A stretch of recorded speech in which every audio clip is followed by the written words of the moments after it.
The moment that I started unapologetically embodying these different parts of me, the more sensual ones, the more that have been in the shadows, the easier it became for me to speak up about the things that were not working. When you feel safe, you don't just take your clothes off, you open up. Focusing on the light so much that you don't realize you're stepping on well, you have to look at this. You have to look at what's not working. And then from there, create a path for what you want. It's not about running away, but it's also not about pleasing. It's about putting us in our place. The shit out of me. The rage out of me, you know? Welcome to season 2 of Universal Intimacy. On today's episode with Selene Ashé, we go deep into feminine embodiment. She's a phenomenal guide and facilitator, a coach, utilizing movement as medicine and guiding women into their bodies to connect deeper with their sensuality and their sexuality. Selene is also the founder of Conscious Cabaret that she executes in Miami, a full production on how turning this exquisite art of pole dancing and eroticism can be done in a way that honors all humans and provides an alternative to what is historically seen as an objectification of the feminine. She also is the author of an incredible memoir and book called Diary of a Bad Bitch, the journey into self-discovery, spiritual alchemy, and sensuality. I'm so excited to have Selene sitting with me today as we are also producing an incredible event together called the Sensual Woman Workshop, which I'm excited to launch because I firmly believe that all women on this planet can learn from embodied leaders such as Selene how to connect with their bodies. I'm so excited to be with you today, sister, and just to really dive in. And yeah, you look fabulous, by the way. I'm like, oh my God, where are we going tonight? I know, right? We're going to a party. Yeah. Thank you for the beautiful introduction. I'm really happy to be here and to meet you after being in communication on social media for a while. Yeah. Thank you for that. Yeah, I want to honor and give context to a special woman in my life who was my assistant for a short period of time, Tiana, who connected us, right? And it's always beautiful when you meet someone through social media and through that platform, because I think so many people are on it just as followers to look and admire from afar, but it also is a really superb tool for people to connect. And so I'm appreciative that she connected us that way and that we are here now. Absolutely. Yeah. Social media definitely has its shadow sides, but there are some gifts to it as well that you can take. Yeah. So tell us about, there's so many places we could start with this, but I love to just start with embodiment. And, we all have sort of a different meaning of that term and how it shows up in our own journey of self-love and self-discovery, and then how you have stepped in to offer it to others. My embodiment journey started, I guess you could say, since I was a little girl. I was always a dancer. I was always in Cuba. Growing up in Cuba, we always have parties. There's not much to do there than just celebrate life. And sexuality is not a taboo topic, at least not in my family. So I grew up dancing reggaeton on the floor on all fours, shaking ass, no problem. It was celebrated. It was never something frowned upon. But coming into this country, my mentality totally shifted from embodiment to doing, being an immigrant and having to learn a new language and meet new people, especially at the age that I got here at 14. It's a very interesting age, so many insecurities, so many things that we're taking from our outside environment. We don't even know who we are, right? And for a while, I was disconnected. I was in a relationship that did not celebrate my expression of sensuality, especially outside of the bedroom where other people could see. And when I started pole dancing, that changed completely. I started dancing and sharing my videos, even though I wasn't that great. I was just happy that I found something that I loved so much that I would do it every day. I installed a pole in my living room, and that was like the lid popped off for my embodiment. And then from there, it started from, I am a pole dancer, but I am not that kind of pole dancer. And then being like, wait, what if I want to be that kind of pole dancer? And then that curiosity started growing of like, what if I do this? What if I do that? And that's how I got to this place. Yeah. Wow. Yeah. I love first and foremost that you named your heritage and lineage being from Cuba. And I was like smiling as you're sharing, like dancing on the floor. And just like you said, it's such a celebratory, vibrant culture. So yeah, I see that in you. And thank you for sharing that with this country that you're in now, because it really comes through and in all of the ways that you move and speak. So I love that. But yeah, I guess this concept of pole dancing, like maybe sort of decontextualize it. Like, what do you think, what did it mean to you when you first started? And then when you said that there was a shift where you were like, wait, I don't know if I want to be that kind of pole dancer, but maybe try, like tell us a little bit more about that. When I started pole dancing, I was in this relationship that didn't celebrate my I call this part of me. I work a lot with parts work, and I call this part of me my attention whore. Okay. She likes attention, and she's not shy to get it. I also have a part of me that does not like attention at all, and it's quite introverted. Yeah. But when it comes to dancing, especially when I'm on stage or when I'm recording myself, I am in my attention whore archetype. Yes. Shamelessly, just honoring that part of me in a healthy way, or at least as healthy as I could navigate it with the level of awareness that I have, at this age in my life and where I'm at. And when I started pole dancing with him, I saw it more of an athletic sport. Like, oh, this is athletic. This should be in the Olympics. And it really should. It's so hard. Yes. The level of flexibility, mobility, strength that you have to do all these tricks. I've seen so many strong men say, I don't know how you guys do it. So true. I've tried. And I mean, I was like a D1 athlete, and I have tried several times, just like, being in parties and situations where there's a pole. I can't get up on it. It's hard. Embarrassing to admit, but I'm like, I cannot pole dance. So I really, agree and honor that it takes a tremendous amount of strength. And what I say to all my students that come in and, they admire the way I dance and they're like, I just want to do what you do. I'm like, okay, let's start with walking around the pole. Okay. That's pole dancing. The way you hold the pole, the way you acknowledge its presence as you're walking around it.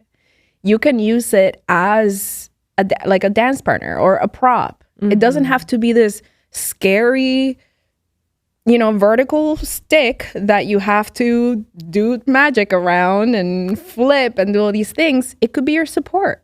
What if you grab the pole and lean back and just let your hair loose as you're leaning back on the pole, holding it? Yeah. Or like, what if you walk around as you're holding it? That's pole dancing too. You don't have to do a split and, all these crazy things that you see on social media. But you do all the crazy things. I do the crazy things. Yeah, you do. Yeah, you're beautiful with it. Okay, so you're pole dancing, you're loving it, feeling empowered by the strength, and I'm hearing you say you're in a partnership and something got a little sticky. The moment that I started unapologetically embodying these different parts of me, the more sensual ones, the more that have been in the shadows, the easier it became for me to speak up about the things that were not working. And I wrote about this story in my book about how difficult it was for me to initiate this breakup because he was my best friend. To this day, I miss him. The friendship that we had, it was 8 years together, However, and my voice cracks a little bit because, you know, it's a part of my story. Yeah. But that was no longer serving me. And it was extremely difficult to initiate that breakup. For like a year, I had horrible cystic acne that would not go away. I was paying hundreds of dollars in products, facials, diet changes, pillowcase changes, like you name it. I was doing everything. But every time I looked in the mirror, I knew that was a reflection of the shame that I carried for not being able to make that decision. Wow. Wow. It was like my own body telling me, you know what to do. And when I did it, my skin cleared out. And it was a difficult. Yeah, tell us about that awareness. I think something that you're presencing is very real for so many humans and also very challenging to navigate. That awareness that, like you said, this is no longer serving me. So maybe unravel that a bit of like, how did you know? Like what was showing up within the relationship, the conversations, or even within like your own growth journey and where you wanted to go? How were you able to see that you and him were no longer in alignment, even though he was your best friend? Yeah. I was 19 when we met, and we had been together for 7 years already, which is right around that time where a lot of relationships end, that 7-year mark. And I knew that there's no way this is my life. That's it. I'm done. You know, to the outside world, it's like, okay, I'm married. I've been living with this person for a while. I guess eventually we'll have kids, and maybe we should do our taxes together so we can buy a house. And I guess that's it. You know, like before the awareness of, no, this is not working, there was a hope that, no, like, I think that's it. We're done. We're done. I've done the thing. I am successful now to the society's eye of what a woman should do, you know, in her 20s or whatever. And on the way to the court to get married, we had some arguments about me putting jewels on, and I enjoy adorning myself. Yeah, you do. I love this adornment, by the way. We're not going to overlook that. Pin that. We're getting back to that. And he's like, I don't know what the big deal is. Like, why are you putting all those things? I'm like, what do you mean? I want to look good. I want to take pictures and I want to look good. Yeah, it's just a court wedding. I never wanted a big wedding in my life anyway. But yeah, it's a day to remember. And I'm just thinking, we're arguing about what I'm putting on my body? I can't shine next to you. I don't like where this is going. On that drive to the court, I was like, is this the beginning of the end? And it was. About six months after, I had such a major sign from the universe that I could not ignore it anymore.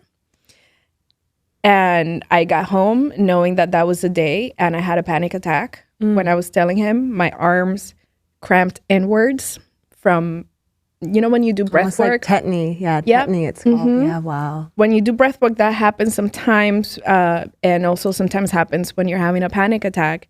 And he was looking at me from the inside, and I'm like, and then it just came out, I can't do this anymore. And he was completely shocked, like, do what? Yeah. What do you mean? Do what? You can do what? I'm like, this, I can't. It's not, you know? And then for a while, we tried to work it out. I said, I'm interested in meeting other people. I haven't been with anybody else beside you for 8 years, almost 8 years. And this cannot be my life forever. I love you, but like, I need more. Yeah. And then we kind of gave it a try for a few months. We tried some things, and eventually he said, I can't do the life you want. I can't do what you want. He's a very simple guy that wants his very day-to-day to be the same, and I'm not that. And there's nothing wrong with his lifestyle. It's just I'm not here for it. Yeah. I'm very curious. I need adventure. I need newness in my life. Sure. And you need to shine. And I need to shine. Yeah. And I need my partner to celebrate my shine. Yes. Beautiful awareness. Yeah, and just honoring you as a young woman to shift that paradigm. I heard you speak into, getting a partner and then marriage and tax bracket and home. And, in my own personal story, I definitely followed that track, right? Subconsciously, I wasn't thinking about marriage in terms of taxes, but I think the only role I knew being a woman was to become a wife and a mother, because that's what I saw my mom do, and that's what I wanted to do. I wanted to be a stay-at-home mom, and so I was in a similar situation and feeling of like, I'm in this marriage, beautiful man, 3 beautiful children. I have the house, the community, all the things that everyone in society would deem as successful. And yet inside, I was feeling similar to you as like, this isn't my match because he's not honoring the totality of who I am and not allowing me to shine. Right. And I think for a woman who is really multidimensional, multifaceted, the things that you're sharing, I feel are very intuitive in our awareness of like where feminine energy is going, of just signs and symbols, and understanding that the cystic acne isn't a manifestation of something that's happening in your diet or, your lifestyle. It's actually this systemic response to you being in the wrong partnership, right? And I think that's challenging for men to understand what we as women intuitively and innately, I like to say know, but not K-N-O-W, but G-N-O. Know is spelled G-N-O from the word gnosis, right? Our embodied gnosis of like, this is no longer serving me in my highest. And cystic acne was not the only issue. I love giving oral. My mouth would not open. All right, let's talk about oral sex. We're going there. Yes, you are my kind of guest. I was having yeast infections every month. Yeah. That would make it unpleasant to have sex. It was painful. And like my mouth would not open. Like my jaw would literally lock and would not open past a point where anything would fit in there. So the body was speaking in many ways. Yeah, right. The body keeps the score is such a great piece of literature for anyone listening that hasn't read that, to understand this field of somatics, which is related to embodiment, but that, like our body knows sometimes. And I'm with you when it comes to romantic and sexual partners, when our body is having a systemic response of frequent UTIs or bacterial as women, UTIs, bacterial vaginosis, yeast infections. Sometimes it's a sign that the partnership is no longer serving you. Mm-hmm. Yeah. And us as women, we're susceptible to so much, to so many different situations. And not always the body is going to be telling you, oh my God, this is wrong, you need to leave. But a lot of the times, especially if it's recurrent, you got to listen. Yeah. Well, thank you for listening and following your path. And I know you've turned pole dancing, which it sounds like originated as a hobby, and you turned it into a partially professional career. And now, kind of share with us Conscious Cabaret and how you created that. I'd love to hear that journey. So in parts work, I also have a part of me that's the entrepreneur. Yeah. She loves to monetize anything. And for a while, I had some shame around it of like, why? Why can't I just do it for the fun of it? Sure. And then I realized, you know what? I can do things for the fun of it, but I also want to honor my inner entrepreneur that likes to get money from the things that I love. And I am happy to say that for a really long time, I have not had a job that I would call a job. Everything that I do is creative, artistic, fluid movement, and it feels good. Yeah. So when I started pole dancing, I wanted to monetize it. And I thought, well, the only way to monetize pole dancing is to be a stripper. And I went to a strip club, had an amazing, empowering audition. And when I actually went back to work, I had a horrible experience. I did not know that I was this sensitive to energy.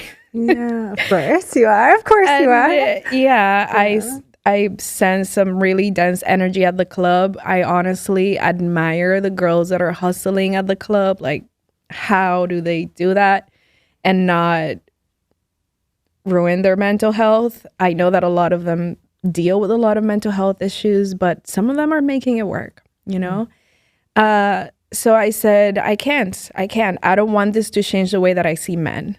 Sure. I've never in my life had hatred for men. I've always seen men as support, you know, like people that are there to support the feminine. Yeah.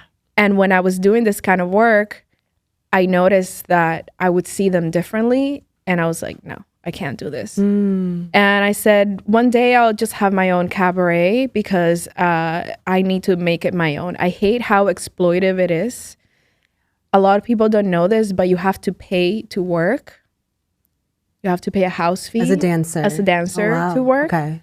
You're like paying for your slot. Mm-hmm. And you have to, depending on the club, you have to give. Yeah, tell us more. Like, please be transparent because I don't know anything. It's and such an exploitive industry. Would love to understand it.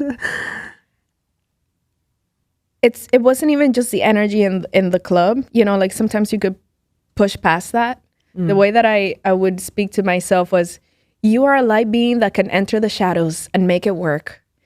Get that Kali energy, you know, and enter the shadows and slay the disrespect of, you know, the typical Kali archetype of like the slayer of whatever's not serving, you know? Mm-hmm. No, it wasn't just that. It's just the fact that we have to pay a portion of every lap dance that you offer. Every lap dance that you have to hustle, because it's not like I'm gonna sit here and look pretty and see who wants to come get a lap dance will find me and then we go get a lap dance. I have to walk around in massive heels that are extremely uncomfortable, cold because my body is mostly naked. Right. Say hi to a lot of people that sometimes are very disrespectful because they think you're trying to sell to them something. It's like you're trying to sell printers. You know, they're like, no, thank you. No, thank you. It's like, you feel like sometimes you're a volunteer at the streets trying to talk to people. And some of them are very polite. They're like, no, thank you. I'm not interested. Love that. That it's not rejection, it's redirection if they do it like that. But a lot of times, some men and sometimes women too, if you're not their type, they're like, no, you know? And there's dealing with a lot of rejection, which it's good for your character. It builds it for sure. To get that one client, you know, that's going to get a lap dance or pay for a private room and, you know, so you can make some money. And then at the end of the night, you have to pay the house fee, you know, which can range from depending on the club, could go up to $500. You know, if it's a really good night that they're expecting a lot of good business. Yeah. The house fee could be really high. Yeah, it doesn't sound very empowering. Not at all. For women. It doesn't make sense. Like you said, exploitive and... Yeah.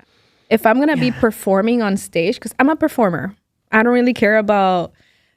I do enjoy giving a good lap dance, though. I do. Yeah, you do. Yeah, I've learned to enjoy the art of a lap dance. Can I make a request? Yeah. At my party tomorrow? Yes. Can you give me a lap dance? Yes. I would love that. Okay. And so yeah, I enjoy giving a lap dance, and I'm getting a little lost here. It's not a very empowering model. Yeah. Clearly, I'm a performer, so I want to perform on stage. The idea that the stripper fantasy that a lot of people have is I'm gonna be on stage and there's gonna be money raining on me, and it's just gonna be this luscious money floor, and someone else is gonna pick it up for me, and then I'm just gonna walk off stage and there's going to be a line of men wanting to pay me for a lap dance or even just my company, because I'm a smart woman. I'm not just gonna sit there and you know, I have important things to say and interesting conversations to bring to the table, but that's not the reality of a stripper. Right. Some nights are really good and some nights are really worth it. And you're like, that was fun. I want to do it again. But it's the exception, not the rule. Yeah. So you did what any savvy entrepreneur mindset individual would do. And you're like, I'm going to create my own thing.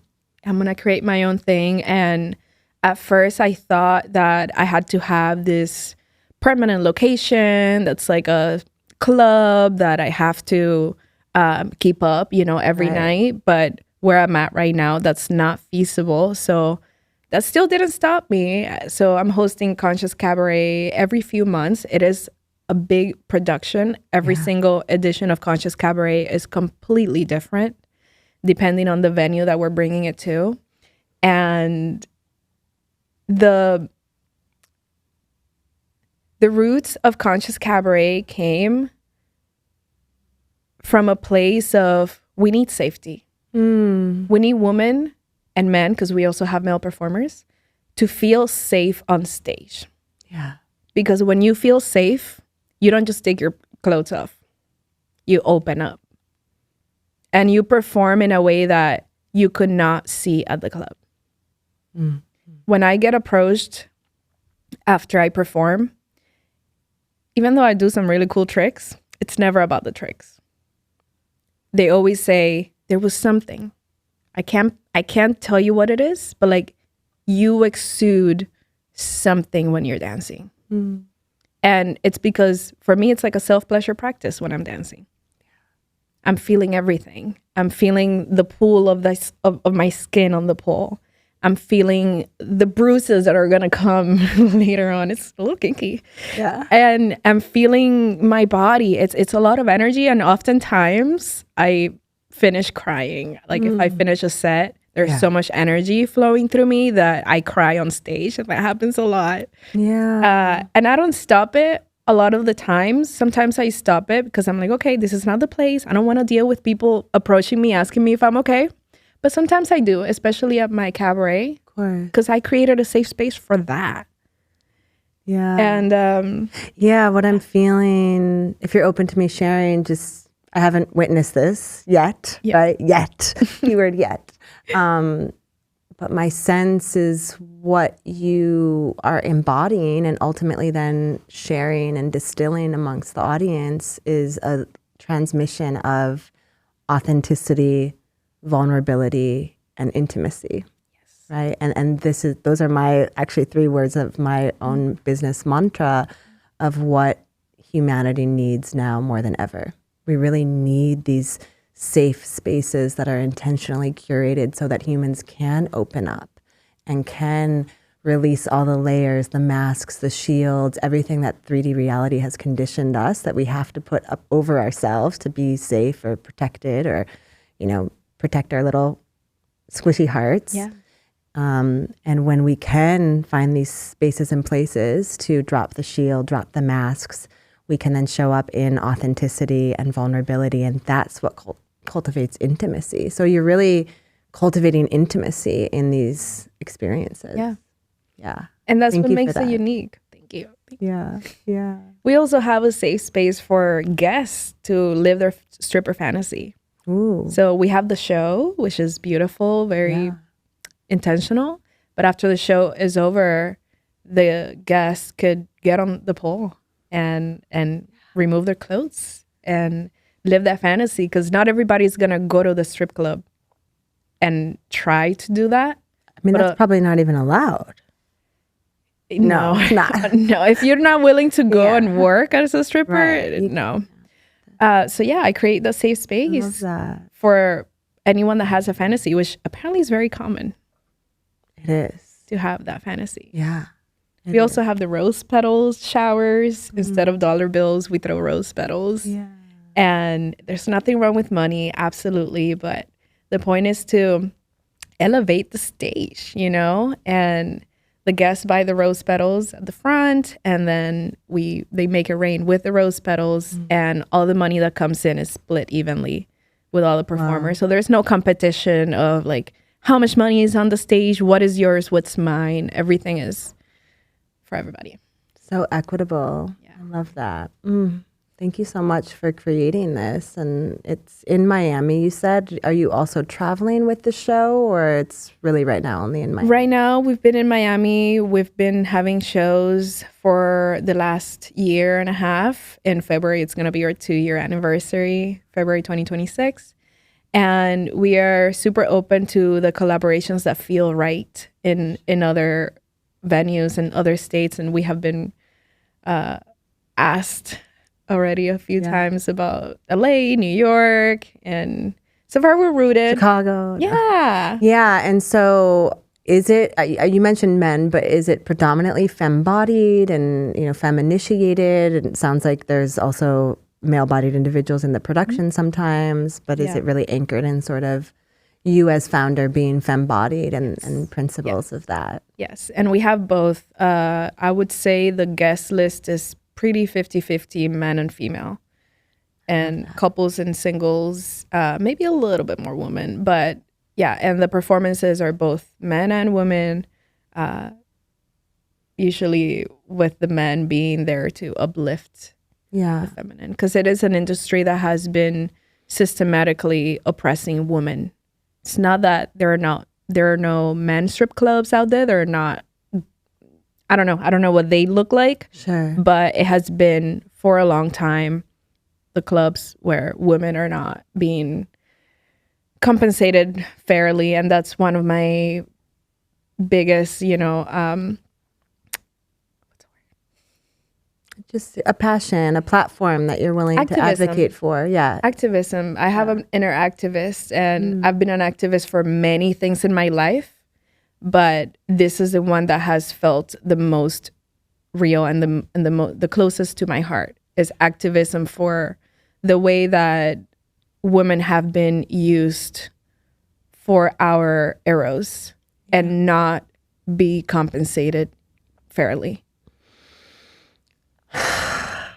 Taking a deep breath with that, because that's also very alive within me as a tantrika, and something that you spoke into earlier about the awareness of when you were in the industry that you noticed yourself starting to hate or get angry at the masculine, and that you recognized that you didn't want to feel that way.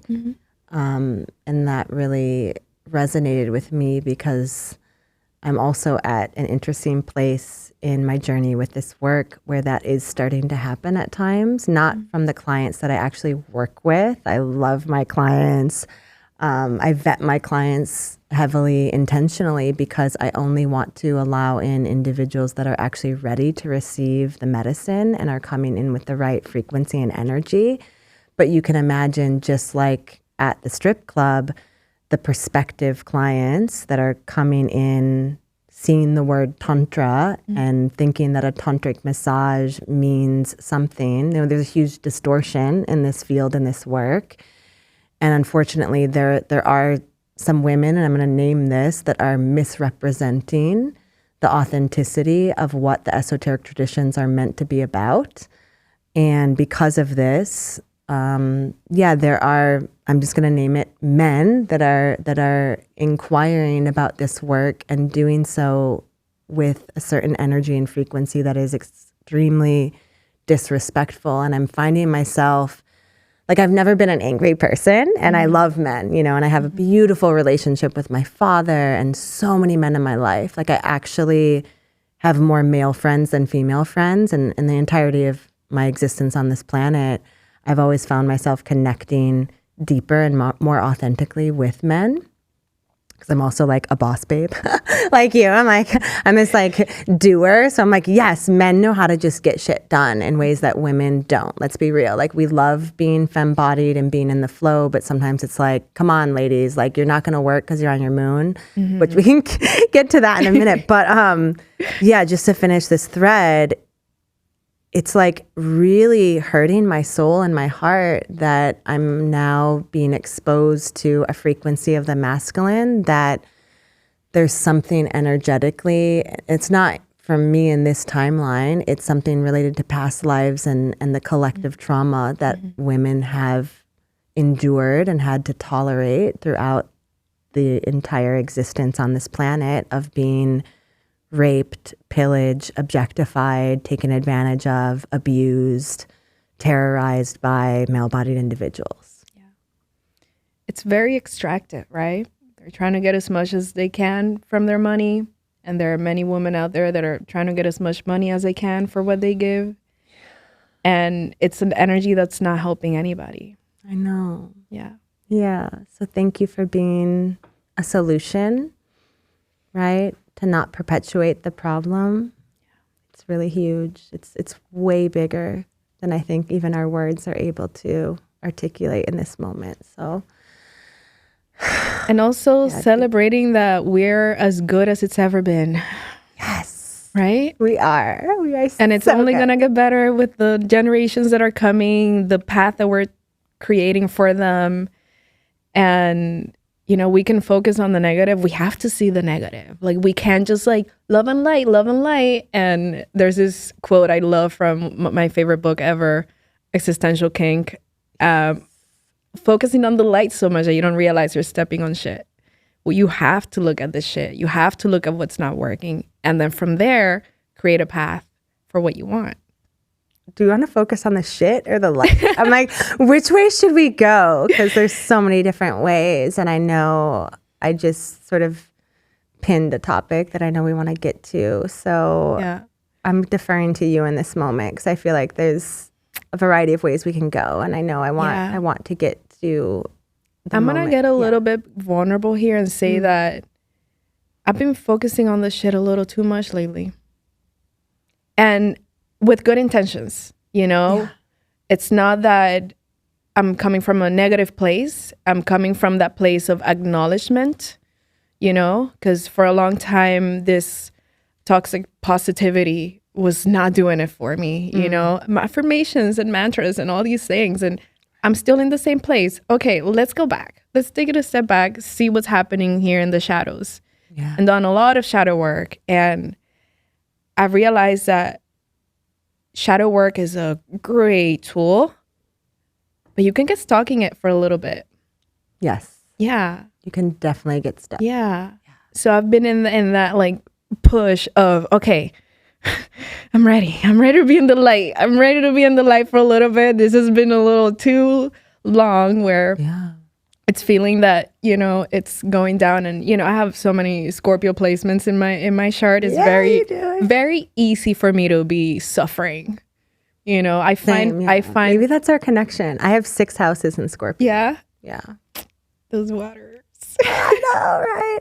Yeah, and we're here not embracing death and darkness from this implied stuck stankness.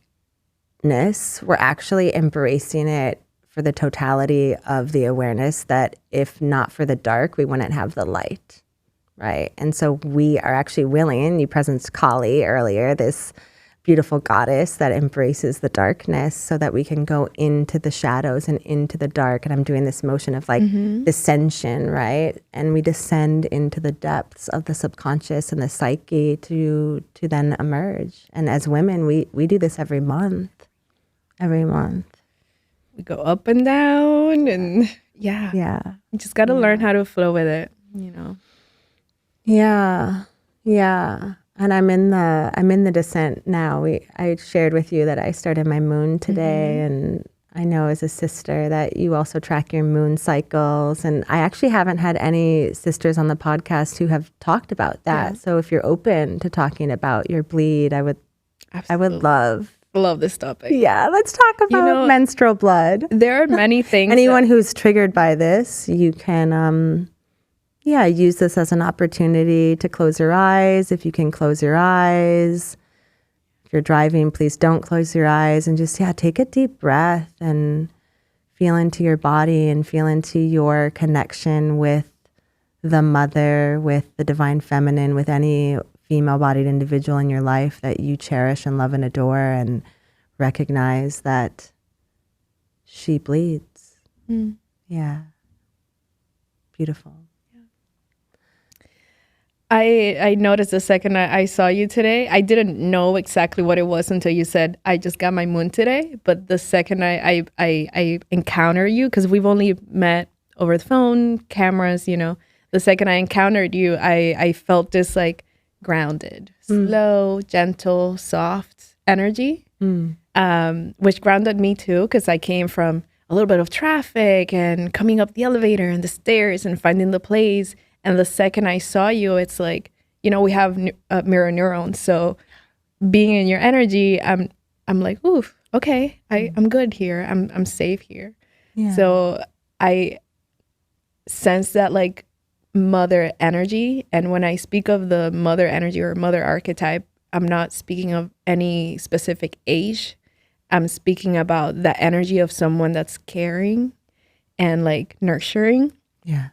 And I love being surrounded by people that carry that kind of energy, because I have it in me too, but I can be a little too playful sometimes. Not too playful, but you know, a little excited. I get excited very easily.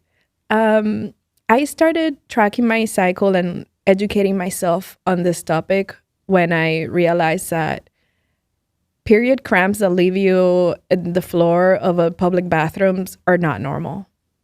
Okay, wait, slow this down. Period cramps and what was happening on period cramps that leave you in the bottom of a public bathroom are not normal. Yes. They have been normalized because so many people have them. I guess that's just part of being a woman. And it's not. It's imbalances in your hormones that could lead to that. And that was your story. That was my story. Yeah, share with us. I remember every time like I would have my period, I had to take all these pills to be able to go to school, be able to go to work.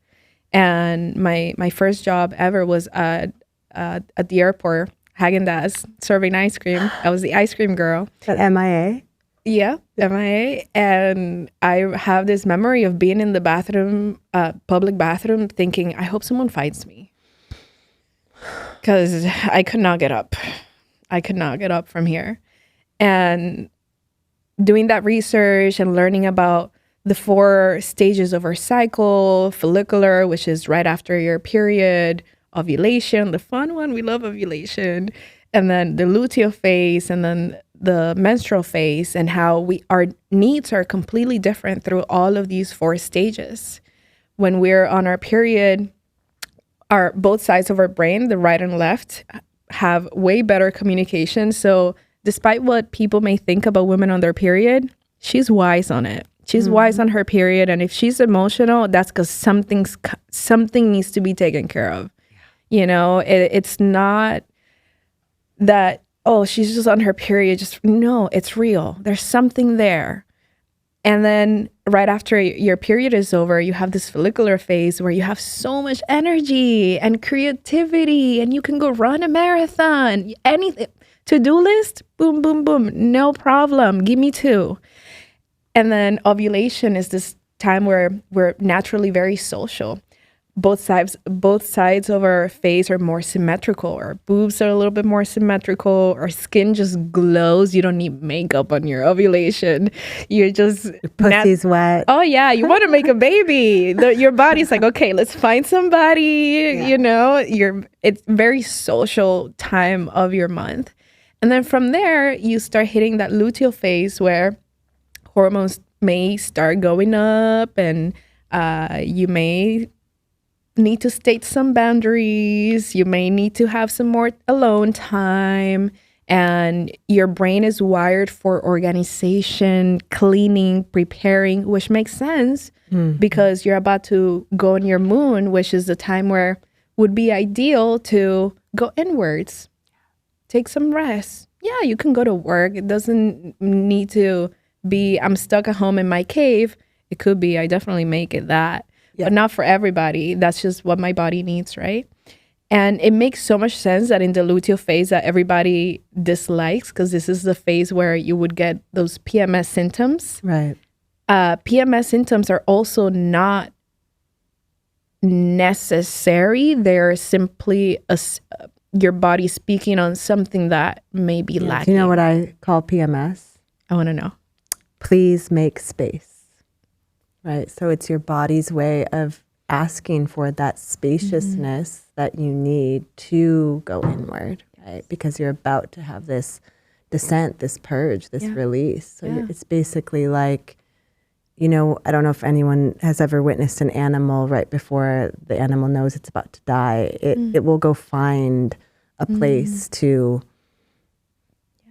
die and transition. It won't usually do it in the home. A pet will often like leave. And it's not to say that we're dying every month, but kind of we are. We're like, I need to go to my cave into this descent so that I can decompose, so that my uterine lining can shed and I can do so with peace and quietness and stillness and darkness around me, so that, nothing that doesn't serve me is getting in the way of that process. And this is why the cramps and the moodiness and the irritability occurs, is because we live in this yang-focused culture that's like, go to work at Haagen-Dazs in the airport and all the people and all the energies. And because you're sensitive and porous to all the energies, it's like, it's too much. And then the body's going to shut down and have that sympathetic nervous system response of a trauma response, right? Of either you're going to fight, you're going to flee, or you're going to fawn, or you're going to freeze. You were like literally in a freeze response on the floor. Yeah. And then it took me making some dietary changes and all these things, which are good, important. But I noticed that what made the biggest difference for me was the energetic work that I did with my blood and being intentional with my blood, something that for a long time I kind of despised, you know, like, oh, my jeans are stained and now I have to walk through this supermarket with a sweater on it. You know, I don't want anyone to see my blood. Right. You know, how embarrassing. If a woman sees another woman that's stained, the right thing to do is, hey, by the way, you have blood. And that, I love that. I have a hilarious story about that, by the way. We're going to go back to it. But keep going. We like, as women, and that's good, you know, to let each other know. But where it's coming from is from a place of hide it. You know? No one should see that. And to some, that could be true. But that changed for me when I started making art with my blood and putting it on paper and showing it to the world on social media, and then finding other artists that also do the same and seeing the kind of hate that they get on their work and being like, oh, okay, I'm getting some hate, but they're getting some hate too. Must mean that we're doing something good, you know. Haters are the best. And just this last week, my work got accepted into a museum. The Museum of Sex in Miami is going to be displaying my pussy blood art. And that was not something I expected, wanted, thought of at all. But it really goes to show that the right people will see the vision. You know, when you're a visionary and an artist, just get it done. Yes. Congratulations, goddess. I saw that in your social media story and I was like hand clapping because, I want to hear your funny story. Pussy blood is going to be in the Museum of Sex in Miami. I'll get to the funny story, but first, just another transmission on something that you shared. And thank you so much for sharing that. I think so many humans, men and women, need to understand the 4 stages that femme-bodied womb carriers go through every month. And you can also liken it to the seasons. So we like to say follicular is like spring, ovulatory phase is like summer, luteal phase is like fall, and then menstruation is winter. And that's just an easy way for men out there who are like, what are those words? Like, to remember it. It's like, okay, she's going through these seasons, and that's literally in the Gregorian calendar, that's happening over 365 days, 4 times a year. And for us, those 4 seasons are happening in 30-day increments. So every month, our hormones are changing in that way. And the piece on when we are menstruating, you mentioned that, you know, the female intuition comes online and we get intuitive hits and we can be really wise. So what's actually happening, and I love that you share that it's like actually the right and the left hemispheres of the brain are connected because it's a decalcification of the pineal gland that's occurring. So the pineal gland that like sits behind our third eye, that sort of is this like receptor that helps the 2 hemispheres communicate, is just a little bit less calcified, a little bit more like vibrant during our menstrual phase. And so we also like to say in mystery school teachings that the veil is very thin. So literally the uterine lining is very thin, but also this perception between the 3D reality and the alternate realms, 4D, 5D and beyond, becomes very thin. So this is the time of the month in which women throughout the course of history and humanity have received downloads and visions, you know, of being clairaudient, clairvoyant, like, oh, I'm hearing voices or I'm seeing spirit, or like spirit is communicating with me. And matriarchal cultures, and maybe even from your Cuban descent, you remember sort of grandmother figures being cherished and celebrated for their intuition and wisdom, or even in indigenous tribal cultures and they kind of went into these, they call it like the red tent, right? The red tent ceremonies. They weren't like abolishing the women from the community because they were bleeding and smelly and gross. No, they were honoring them and saying like, this is a sacred time in which we're going to put you in this space so that you can commune with the divine, so that you can receive the downloads from spirit. And simultaneously, it also was a time for women to gather together, for us to cry and sing and share, like, this is what's happening to my body in this phase and versus this phase. And this is where women received their initiation rites, from girlhood or maidenhood to womanhood to crone to wise woman. And like, we, as the worlds that we're in, like, we're bringing this back online for all women because we recognize the importance of it related to our mental health, our physical health, our emotional health, our spiritual health, and that we need to be attuned to the wisdom of our body throughout the entirety of the month and our lives, because as you pointed out earlier, it's here to show us and guide us like what is really true and right. And so you can't be, I like to start every woman who's interested in this world and this work that we do, I say the very first thing you have to do is start tracking your moon cycle. And they'll say, what is the moon? And I say, the moon is your blood. So you have to take out the IUD, you have to stop taking the birth control. That's my personal thing, is like no outside. And you have to start journaling and tracking your moon cycle. And they think it's about sex and sensuality and all these things. And it's like, actually, it starts with connecting to your womb space. And what is your womb trying to tell you in these various phases? Bring it back to yourself. You know, you have to be centered with yourself, be clear, you know, remove all these veils so you could see clearly. And then from there, I guess if I look back at my journey, it started with that. It started with, I'm done with these period experiences, and I got it way better through tracking it and learning about it and eating the right things and doing the right workouts and doing everything, and then the energetic work as well. Something that I was just thinking now is I've always loved this. I remember before getting my period, all of my girlfriends had it, and I actually lied and I said, I got my period too, and I would carry pads in my bag to pretend that I was part of the pack, you know, of the girls that had the period. And when I finally got my period, my family announced it to the neighbors. It was like, she got her period. And I was like, yes, I did. And it was a celebration. And then it wasn't until I realized, oh, it comes with pain. It comes with this, that I started to disconnect from it. And then I had to get back into that. Yeah. Beautiful. I love that it was celebrated in your family. That's how it should be everywhere, right? The neighbors, like, yeah, because it's our initiatory path from, as I said, like girlhood or maidenhood into womanhood. And it should be something to celebrate. And I think there's huge power in recognizing what you recognized of like, I don't need to take the pills or do what the Western medical doctors are telling me, because that's just like masking or masquerading around a problem by using like artificial technology and toxic substances through big pharma that just are trying to make money in another form of objectification and resurrection of our sacred body temples. So when you can get off of all that stuff and really connect to the womb, I agree. I think that's where the healing comes. Absolutely. Yeah.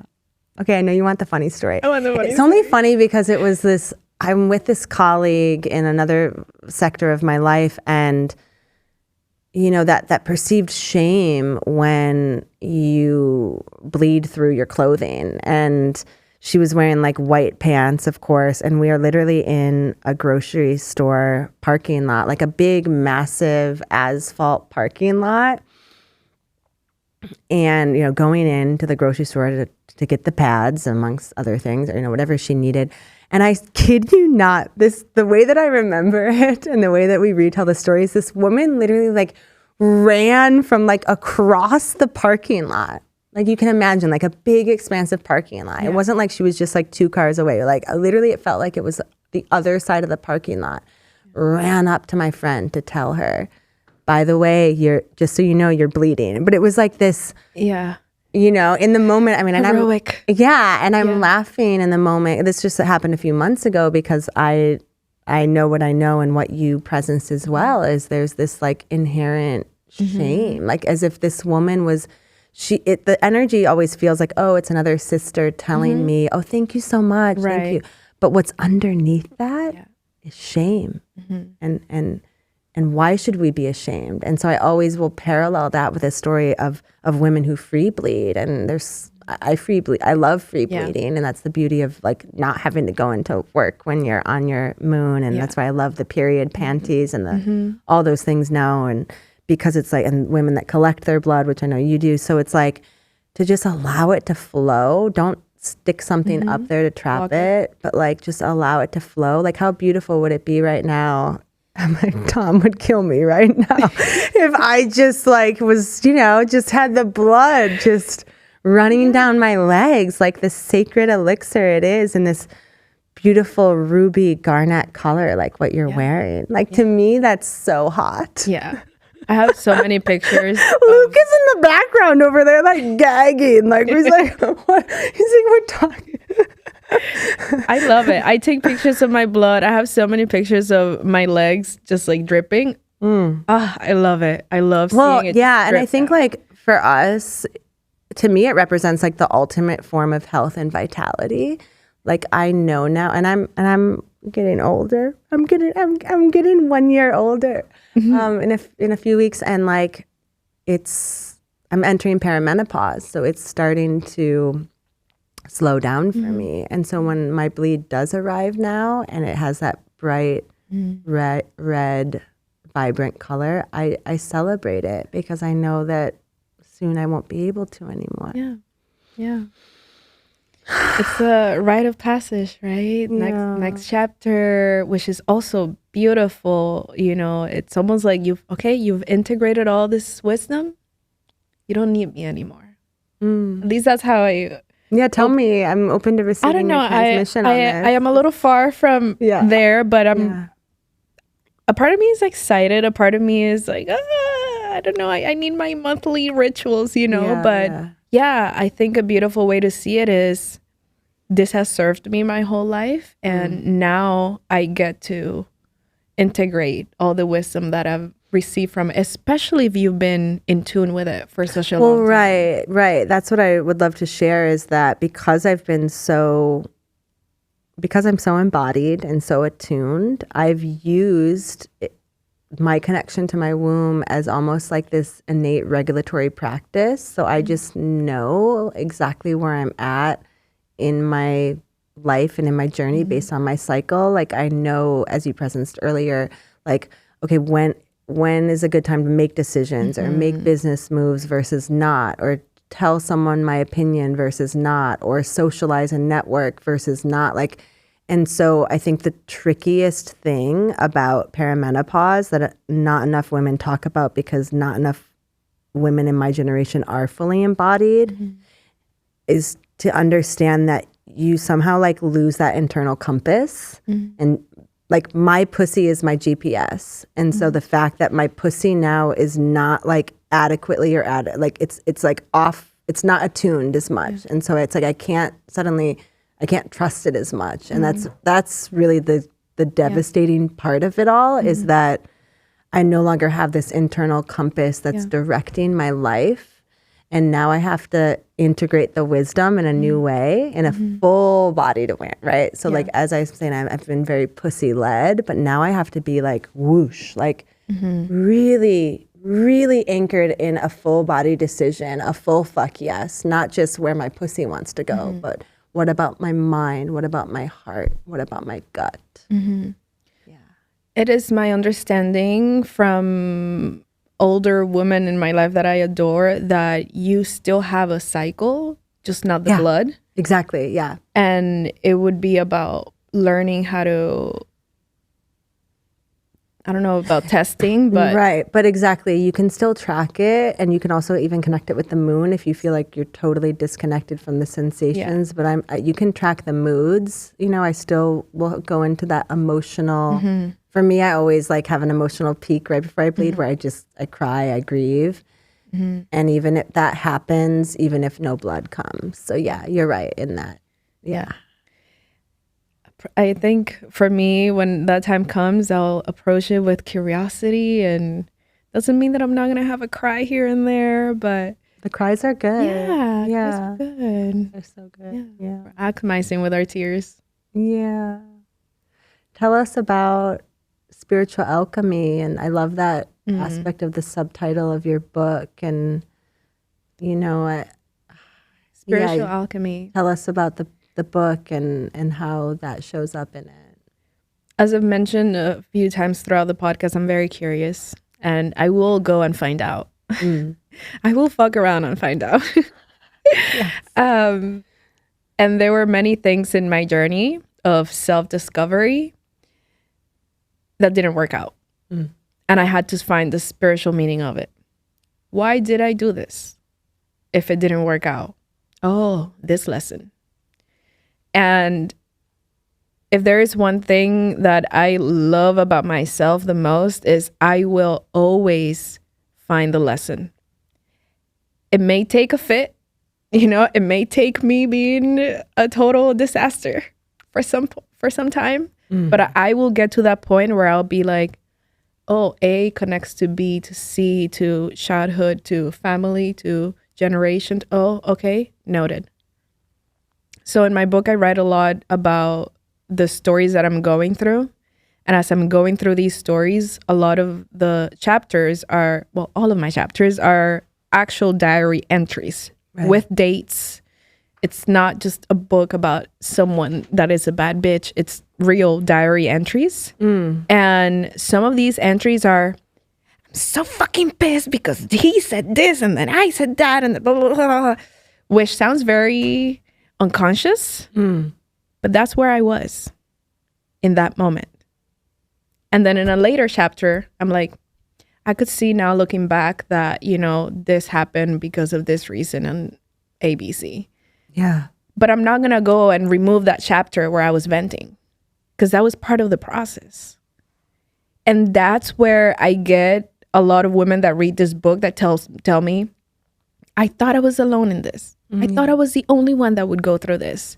No, we're all the same. It's just that we're not all putting our lives out there because it's not smart. It's not very smart of me to be vulnerable. You know, we live in this... To be so unfiltered. Absolutely. Yeah. We live in this era of be vulnerable, be courageous. Yes, that's beautiful, but there comes a limit. I removed that limit. Because I'm curious. Yeah. And I'm curious what could come from this. There's something that I say often about my life and who I am as a person and how much I put myself out there, how much I put my body out there. And what I say is I know that there will come a time where I will be a lot more reserved, where I will wear the more modest clothing, where I'm not going to speak my mind so freely, but I'm not there yet. And I'm going to honor who I am right now. Because once I get there, if I didn't go through this piece, will it feel the same? Will it feel like a gift? Will it feel like, if I didn't honor this part? That's a beautiful realization, especially as we've been talking about the journey of the feminine. And yeah, like we're all going to have those moments where we're a little bit more outspoken, more in our, I'm in that as well, like in our aliveness, like, yes, let's free the nipple. Yes, I want to be on stage and dancing and moving my body. And I have a Patreon account that just got taken down today, by the way. Oh my God. What? Yeah. I always go against community guidelines. I'm always against community guidelines. Okay. I don't know who that rebel in you. What is this community, you know? But yeah, canceled again. I'm on my 5th Instagram account.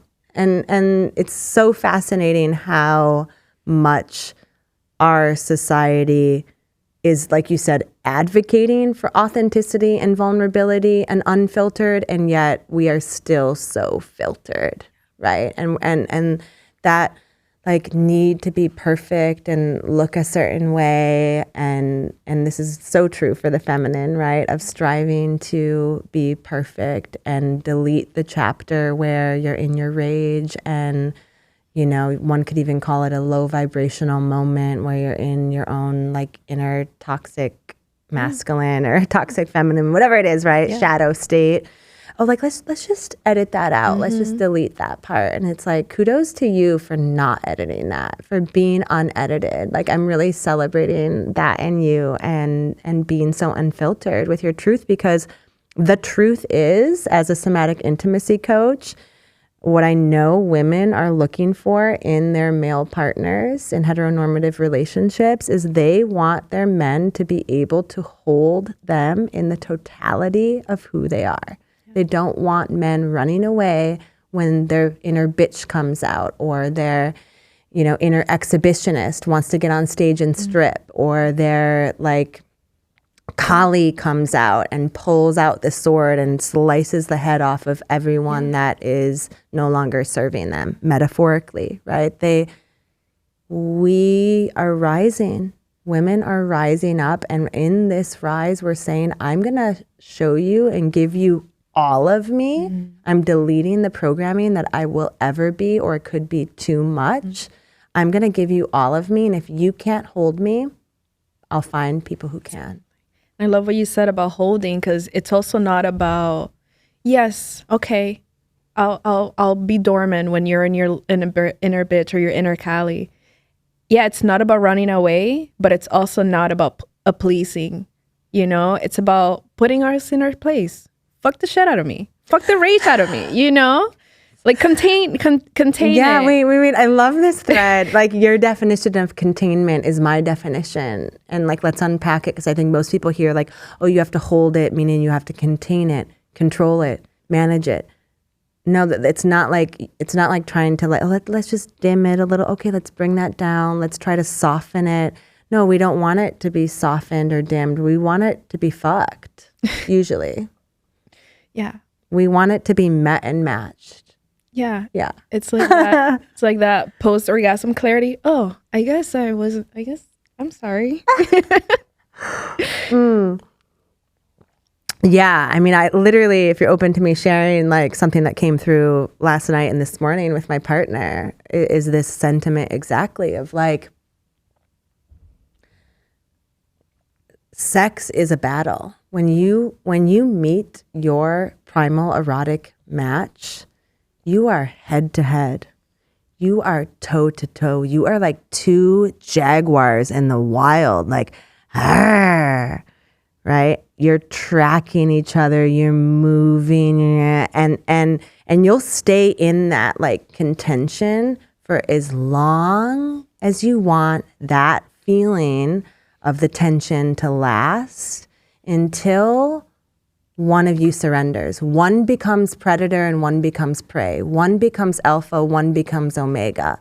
And in normal heteronormative dynamics, as women, you know, we are going to submit eventually.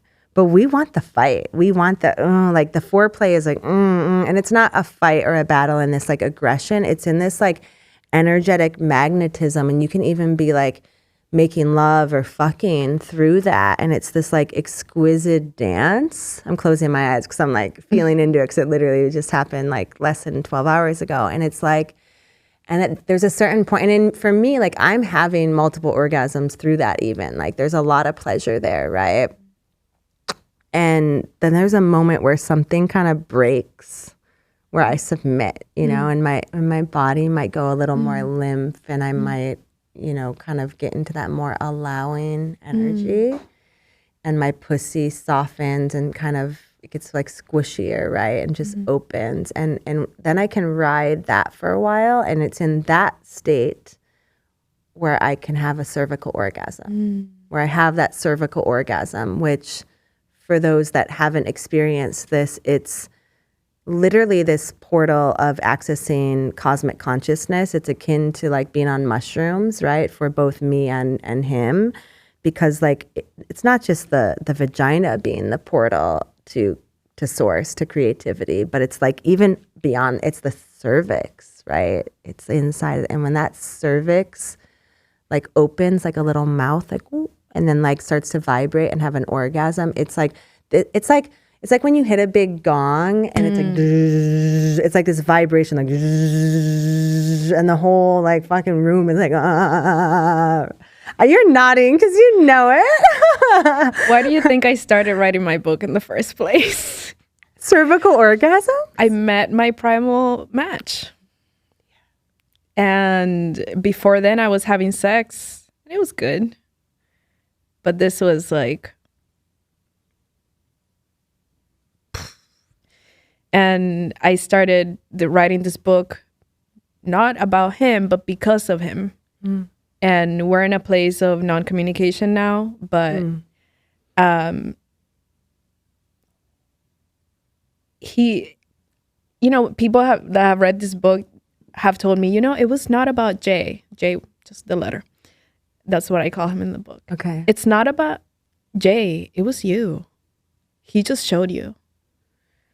And yeah, when you're saying about the primal thing, like,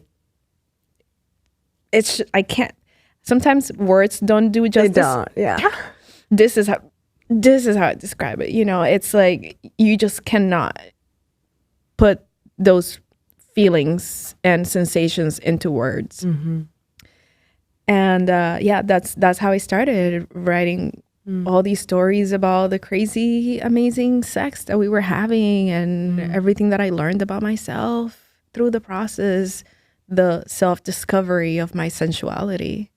And from there, being able to ask for what I wanted and know what works and what doesn't work, and having that intimacy that at first wasn't just physical. It got to a point of, like that emotional. You also study the sexology part where we know what happens in the brain through orgasms and the hormones and all the things.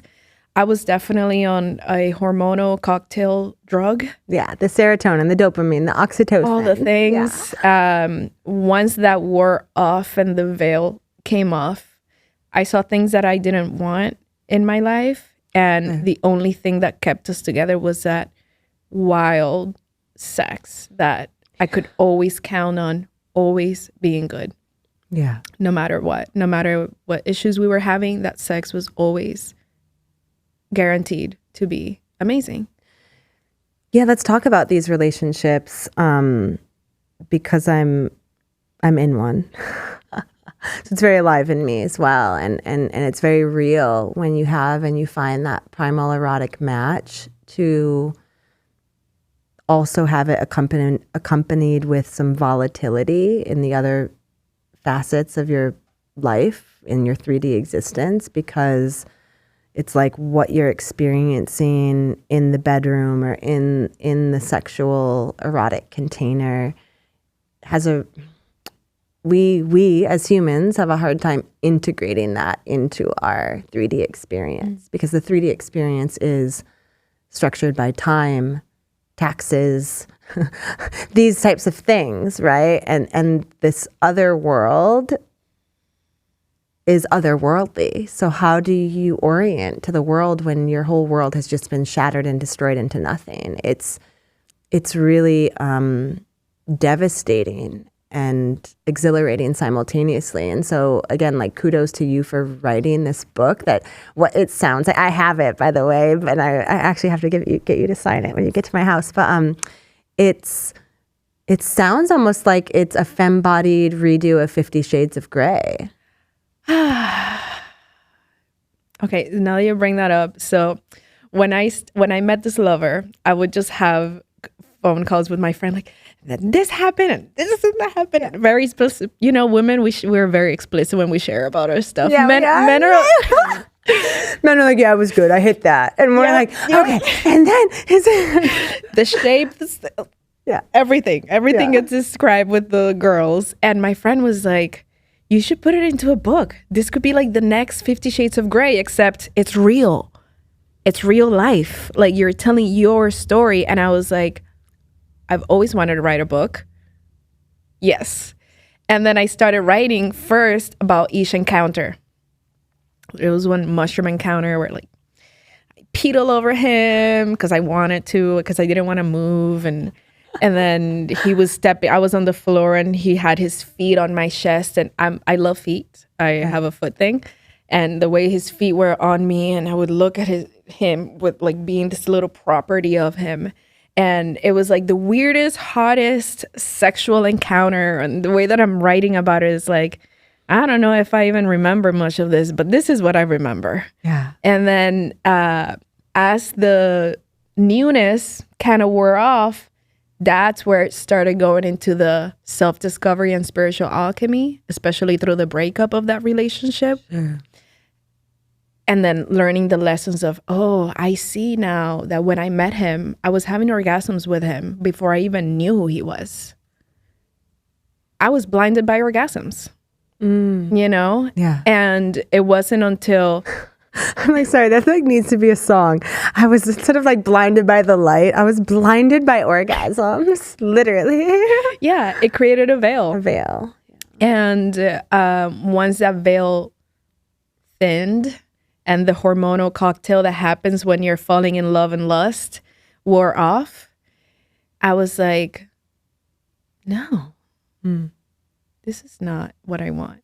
This is not my thing. And for me, integrity is huge. So I don't want to spoil the book, but something with integrity happened that completely removed me from the place. And it didn't matter how good the sex was or anything. The second I heard my body say no, I've heard it before. That's what I told myself. I know this feeling. I'm out.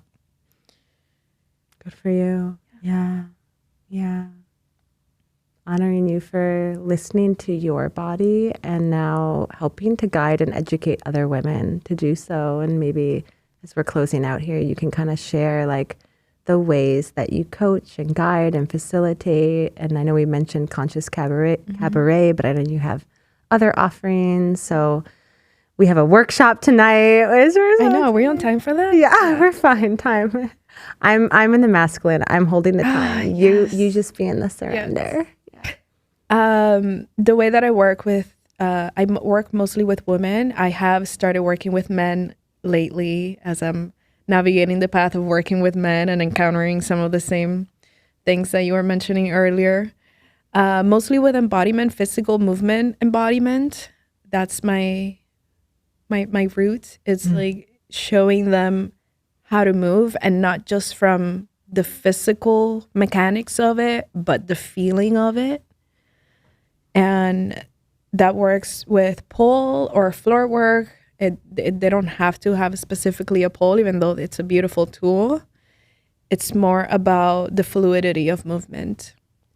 And I show them and I give them very specific expectations. You know, like a lot of times they want to look like me when I'm dancing, and I have to show them, listen, your body will look different. Your range of mobility will be different from mine, but it's about going as deep as you can on that mobility.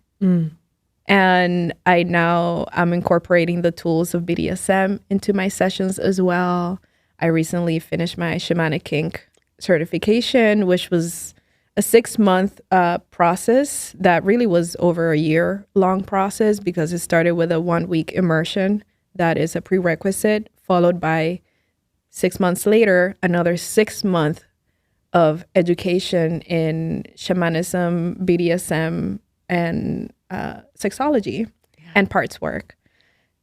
An amazing portal that I walk through, and also incorporating. Open to sharing your guide in that? I always like honoring our guides. Who facilitates that? Yes, Francesca Gentile, who's Beautiful. An amazing being, such a wise precious person in my life. When I am around Francesca, I'm just there to take it all. I'm just there to take it on. She's such a full-time teacher. She never takes her teacher hat off. And I know that if I am next to her, I'm receiving wisdom left and right. Whenever I'm ready, I step out. But if I'm next to her, bathe me in her knowledge. Beautiful. So how can folks stay connected to you? How can they find you and learn more about all of your incredible offerings? I am most prominent on Instagram at Selene Ashé. That's my author account that I had to open because my other account has been shadow banned. And now that we're talking about going against guidelines. But also at Sutra_Musa and my website, seleneashé.com. You're such a phenomenal young woman with so much to offer and share. And it's just been such an honor to sit with you here today and to get to know you. And I'm super excited to facilitate with you tonight and just journey together this weekend and beyond. So thank you so much. Thank you for having me.